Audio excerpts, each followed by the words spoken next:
Hi everyone, it's Tim back again for another React and Teach video where I take a pop song that a teacher has sent to me to say, how on earth do I teach this? And try and work out how on earth do you teach that song? I've always enjoyed doing this and I've got lots of training videos about how to do this, but most of that is generic. So I've got a full training course called Pianoflix Teaching Pop Piano. It's all about how to teach pop music more generically. In today's video, I'm going to be specifically talking about a song called Glass Animals. Sorry, the song is Heat Waves. It's by Glass Animals. I think I've got that right. I'm going to put it on in a second, have a listen to it, and then try and work out how on earth we go about teaching it. If you'd like to find out more about any of this approach to teaching, then head over to topmusicpro.com where I have all my courses listed. In the meantime, let me know if you've got any questions on this one or any suggestions, or if you teach in a slightly different way that has had lots of success. Would love to hear about it so we can share the love around. All right, let's go over to YouTube and hit play, see what this song's all about.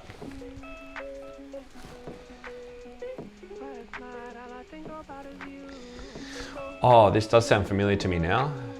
I've heard this on TikTok, I think. Okay, not a lot going on musically at the moment.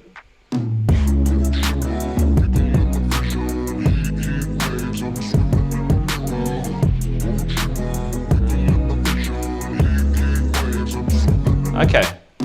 Sometimes all I think about is you. Late nights in the middle of June. Heat waves been faking me out. Can't make you happier now. Oh, now this is interesting because this is a pop song, but it's more than a four chord progression. I think this is an 8 chord progression by the sounds of things. Sometimes all I think about is you. The third chord, fourth chord, new chord. Yep.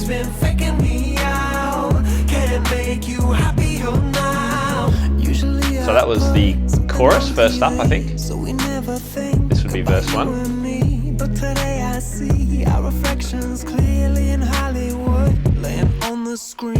Listening to the chord progression, sounds the same. Yep. So it's the same 8 chord progression. Chorus.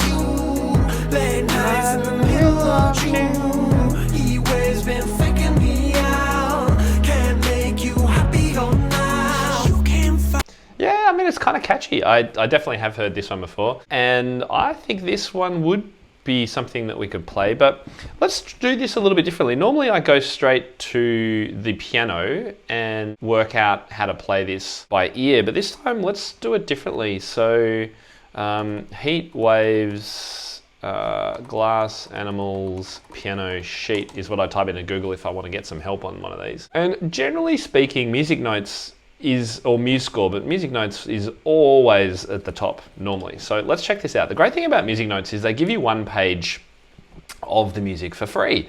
And oftentimes with pop songs, we know that the chord progressions don't really change very much. So if you can get the first page, you can mostly get you can kind of get the hang of the whole song.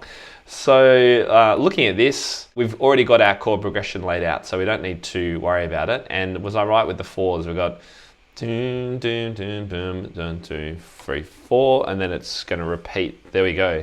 So why don't we actually try playing this chord progression just as chords? So we got, what have we got? C sharp, minor,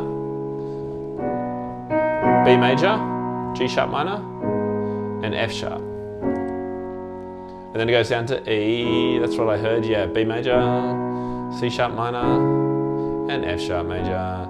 Now, I'm not worrying too much about the 9 at this stage, just trying to get the chords. And if a student's just first learning this and they're confident that they can find their chords, one of the first things I teach in our pop song course is about the big small method, which allows students to find any chord on the piano, major or minor, in seconds. If you want to find out more about that, head over to topmusicpro.com and grab access to our studio plan and find the Pianoflix Pop Music course. It's going to open so many doors for you and your students. So we've got C sharp minor, B major, G sharp minor, F, and then it goes down one more to E, and then to B major, C sharp minor, and finishes on F. So this is the chord progression for the whole song, which is great to know. And now that we've got it, we can kind of play along to the original song. So I think this is the start of a new chorus. Oh, this is the verse. Could play the bass notes. Now I gotta let you go. You'll be better off in someone new. I don't wanna be alone. You know it hurts me. So this could be good for the student to do. Look so broken when you cry. One more and then I say goodbye.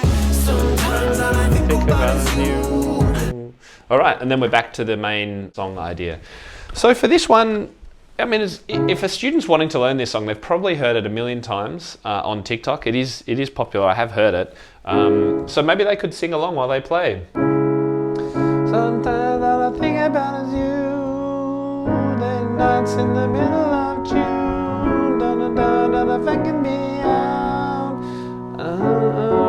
Whatever the last two chords were, I can't remember. But having them play along to the chord progression would be a great way to do this. If they don't want to sing or they're not comfortable, then they could play this along to the YouTube recording. That would be pretty good. I mean, we are in C sharp minor, I think it was. So not the easiest key for students to play in. So what we can do potentially is transpose it. But for this one, I'm thinking that a student who might want to learn this one, I mean, yeah, you can transpose it. And I've talked about that in other videos. Or just helping them use the big small method to help them find the chords around the piano and just get used to being in the black keys can be great as well. Now, as for playing the melody for this one, trying to play it by ear.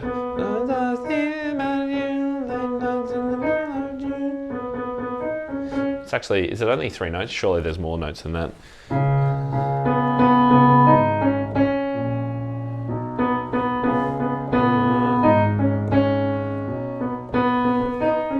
I think it might be. Isn't that funny? Let's just flip back over to the score.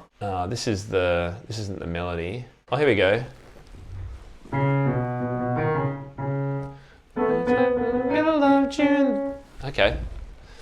So let's just flip back over to the score, and yeah, here we go. We can see not a lot of notes in this melody, so this could be one that the students could play along. But look at the rhythm. The rhythm is hard. So I don't encourage you to sit there and try and work out 1 eander, 2 eander, or ticka, ticka, ticka, you know, all that kind of stuff. If the student wants to play this, get them to play it along to you playing the chord progression. So you could maybe go, and they know all they need is these 3 notes, B, C sharp, and D sharp.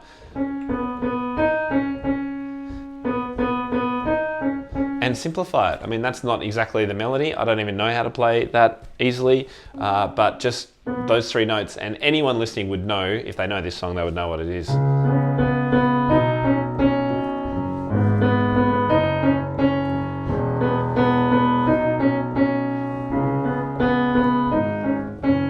I mean, really, this is a 3-note chorus? I think it might be. Well, just goes to show how simple pop music really can be, and can be incredibly catchy and make people lots of money. It's kind of amazing, isn't it? And this is the kind of thing that students can learn as well by having this experience of learning a song like this, to just go, oh, wow, there isn't a lot to a pop song, really, when you think about it. And if you are interested in exploring pop song composition with your students, then make sure you check out my 4-chord composing course. It goes right into how these 4-chord compositions work, and then helps students be able to make their own pop song progression using 4 and 8 chord progressions. It's so much fun, and it's really easy to do. You can find out more about that over at topmusicpro.com, or you can get some free information about that over at topmusic.co/chords if you want to check that out. Anyway, hope that was useful. That was a bit more of an unusual song. It's going to be stuck in my head all day. Got any questions about it, or any suggestions, or if you have a request for us, please leave questions and comments. And as always, if you're on YouTube, hit the subscribe button so that we can let you know when we go live next. See you soon.